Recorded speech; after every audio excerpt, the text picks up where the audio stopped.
स्वतंत्रता सेनानी संघ की बैठक हमीरपुर में आयोजित हुई। बैठक की अध्यक्षता जिला अध्यक्ष नरेश कुमार ने की तथा इसमें विशेष तौर पर प्रदेश अध्यक्ष पुरुषोत्तम कालिया भी मौजूद रहे। बैठक में अग्निपथ योजना का मुद्दा चर्चा में रहा और इस योजना को युवाओं के साथ खिलवाड़ करार दिया गया। इसके साथ ही स्वतंत्रता सेनानियों के एजेंडों पर सरकार द्वारा कोई फैसला न लिए जाने का भी विरोध जताया गया। सरकार की अनदेखी से खफा स्वतंत्रता सेनानियों ने अब भाजपा सरकार के खिलाफ मतदान न करने का फैसला लिया है। स्वतंत्रता सेनानी संघ के प्रदेश अध्यक्ष पुरुषोत्तम कालिया ने कहा कि हमारा संघ किसी पार्टी विशेष का नहीं है। उन्होंने कहा कि सरकार ने स्वतंत्रता सेनानी संघ की कोई मांग नहीं मानी है, इस कारण सरकार के खिलाफ मतदान न करने का निर्णय लिया गया है। उन्होंने कहा कि ये सरकार स्वतंत्रता सेनानियों की अनदेखी कर रही है। जिन वीरों ने देश की रक्षा में अपना महत्वपूर्ण योगदान दिया है, उनकी तथा उनके परिवार की अनदेखी की जा रही है। उन्होंने कहा कि अग्निपथ योजना का निर्णय गलत है। इस निर्णय को सरकार युवाओं के हित में जल्द से जल्द वापस ले। उन्होंने कहा कि सरकार के इस तरह के निर्णय समझ से परे हैं। सरकार बेरोजगार युवाओं के साथ खिलवाड़ कर रही है। उन्होंने कहा कि इस योजना के खिलाफ युवाओं में रोष पनपा हुआ है और यह रोष आगामी समय में बढ़ता जाएगा और सरकार को इसका खामियाजा अपना पड़ेगा।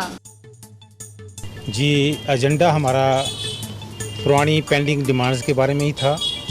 आज हमारे प्रधान नरेश शर्मा जी ने जिला की एक मीटिंग रेस्ट हाउस PWD में हमीरपुर में बुलाई है। इस मीटिंग में पुरानी डिमांड जो थी हमारी, जैसे कल्याण बोर्ड का गठन करना, शहीदी स्मारक का निर्माण करना और विधवाओं की पेंशन को 15,000 से 25,000 रुपये करना, पोतियों की शादी का 21,000 रुपये से 50,000 रुपये करना। दूसरे जो बैकलॉग हमारे आरक्षण जो दिया हुआ है सरकार ने, उसमें जो सब कैटेगरी बना दी है, उसको समाप्त करने के लिए सरकार को कहना। अभी HS की पोस्टें निकली हैं, तहसीलदार की पोस्टें निकली हैं। हमने पहले भी सरकार से डिमांड की थी कि जब ये पोस्टें नहीं भरी जाती हैं तो अनरिजर्व्ड की जाएं। ये शेड्यूल्ड ट्राइब्स की और शेड्यूल्ड कास्ट की जो पोस्टें हैं, ये कई सालों से नहीं भरी जा रही हैं। तो सरकार ने माना था कि 3 महीने के बाद हम इनको जो है वो जनरल में कन्वर्ट कर देंगे, लेकिन अभी तक भी उस पर कोई अमल नहीं हुआ है। तो सरकार से हम फिर गुजारिश करेंगे कि आप शेड्यूल्ड ट्राइब्स और शेड्यूल्ड कास्ट का जो आरक्षण है, उसको 2-3 बार पदों को भरने के लिए लिखें और जब नहीं मिलते हैं कैंडिडेट तो उनको जनरल कैटेगरी से ही भरा जाए।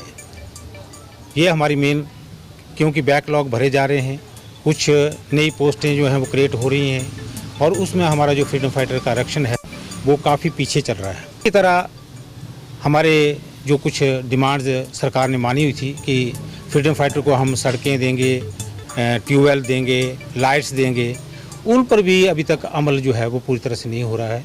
तो हम सरकार से फिर आग्रह करेंगे कि आप इन चीज़ों को जो है वो अमली जामा पहनाएं और जो हमारे परिवार हैं उनको जो है वो न्याय दिया जाए। आज सबसे बड़ा मुद्दा जो हमारी मीटिंग में उठने वाला है वो अग्निपथ के बारे में है, जो सरकार ने एक बहुत ही गलत निर्णय लिया है। हम आज ये फैसला अपना सर्वसम्मति से फैसला लेंगे कि सरकार से रिक्वेस्ट करेंगे कि इस निर्णय को जल्दी से जल्दी वापस लें।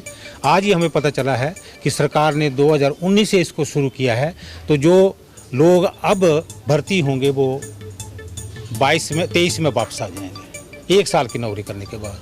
तो ये हमें समझ नहीं आता कि ये किस प्रकार के जो हैं वो निर्णय सरकार ले रही है और यूथ के साथ, नौजवान जो हमारे बेरोजगार हैं उनके साथ कितना खिलवाड़ कर रही है, उनके भविष्य के साथ जो है वो कितना खिलवाड़ कर रही है। इससे जो है वो सारे रोष जो है वो यूथ में फैला है और अगले दिनों में जो है ये रोष जो है वो और पनपेगा और सरकार को मजबूर किया जाएगा कि वो अपने निर्णय को, जो जन विरोधी हैं और जो हमारे बेरोजगार हैं उनके विरोधी हैं, उन सबको जो वापस लिया जाए ताकि उन बच्चों को न्याय मिल सके जो आज नौकरी के लिए तलाश में भटक रहे हैं। हमने पहले भी कहा है कि ये जो सरकार बीजेपी की है, हमारा जो संघ है वो किसी पार्टी का विशेष का नहीं है, ये सब पार्टियों के लोग हमारे साथ जुड़े हुए हैं। लेकिन इस सरकार ने 4.5 साल में हमारी कोई भी डिमांड नहीं मानी है।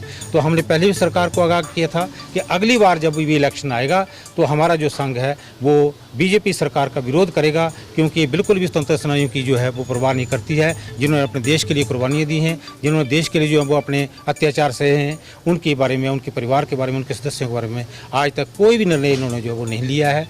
तो इस प्रकार हमारे जितने भी परिवार हैं उनमें ये असंतोष फैल रहा है और उन्होंने ये फैसला लिया है कि अगले जो चुनाव होंगे उसमें हम सोच समझ के वोट देंगे और इस सरकार के खिलाफ ही वोट देंगे।